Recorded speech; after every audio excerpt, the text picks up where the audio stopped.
रत्नागिरीतील कर्ला जुवे आंबेशेत येथे प्रसिद्ध असलेला बांधावरचा धबधबा।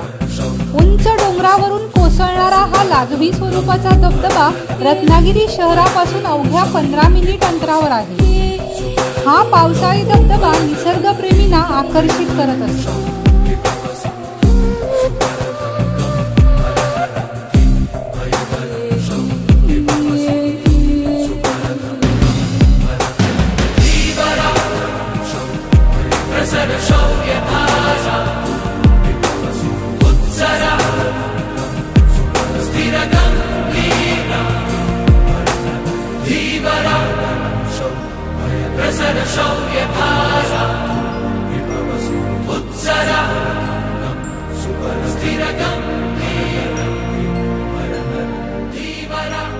सुन जरा तू सिंगा